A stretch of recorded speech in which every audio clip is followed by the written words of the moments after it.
That's a good point too, and actually is a very good leeway into a question I want to ask you about power. So you said that God doesn't care about power, right? How much power you have. Yep. Well, let That me illustrate that in my life review, which we started at the beginning and went through my life chronologically with the angels showing episodes of my life.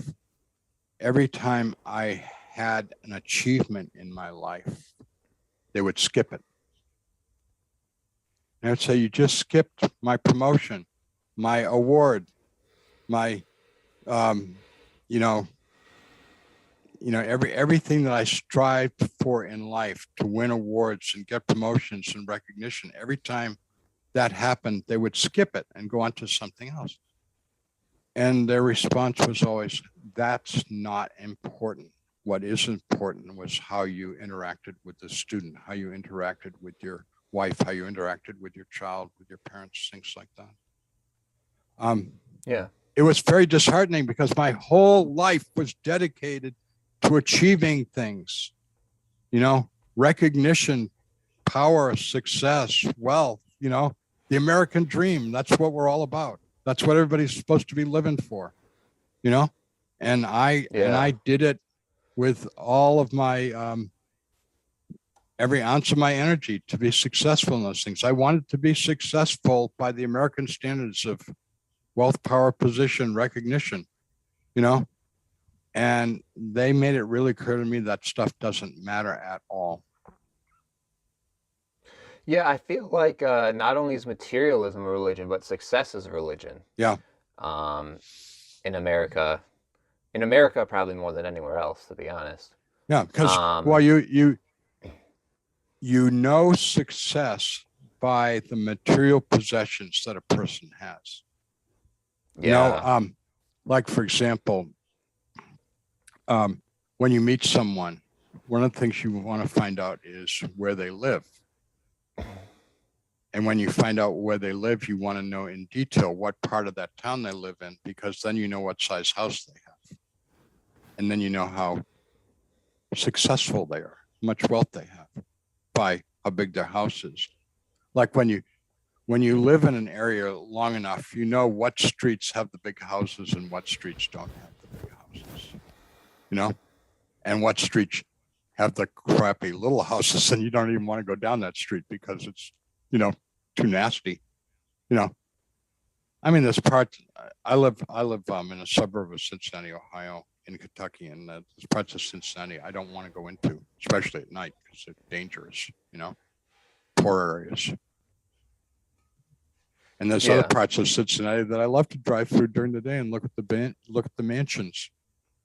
You know, and Hmm. I know I will never own one, but it's nice to have the fantasy of, boy, what would it like to be like to live in that 50-room house? You know, Yeah, yeah. It's pretty crazy. Um, and okay, so back to the power thing really quick. I would be lying if I told you that I didn't want more power. The reason that I do want more power, I'm not necessarily saying it's a good thing that I want more power, but it's the truth. I kind of do. It's because I feel like I've tried to be a good person pretty much my whole life. yeah, I've done a lot of deep thinking. I've studied a lot of philosophy. I've yeah, tried to connect with God. I'm learning from you, all this stuff. And I know that if I had more power, if I had more followers, if I was more famous, then I could use that power for more good. So you're saying that it's wrong for me to want to gain more power to do more good? no, no, I don't think it's wrong at all. Um, if you can, if you can keep your eye on the prize, which is doing good, go for it. If you want the power to build your ego, then it's a bad thing. Like, for example, I pastored churches for 30 years. I'm retired now. And I mean, no one thinks of pastors as very powerful, but you actually do have some power as a teacher, you have some power. And you can use your power as a teacher, as a pastor, two things I know, to serve people and do them good, or you can use it to exploit people. And it's very disturbing to me when I see preachers, pastors, priests using their position to stroke their ego and to gain wealth. And I've tried really hard not to do that. Good, man. That one priest, I don't think I know his name, but you probably know him. He has like all these private jets, and he got stopped by like an Yeah. inside edition interviewer, and he was just like staring at her like a demon. And oh man, it was just it's crazy. Yeah. It's just really bad. It's very disturbing as a pastor to see that kind of exploitation of the position. So the bottom line here really is, what's your intention? What are you doing it for? If you're doing it for good, if you're doing it for God, it's okay. If you're doing it to just build up your ego, build up your wealth, then it's not okay.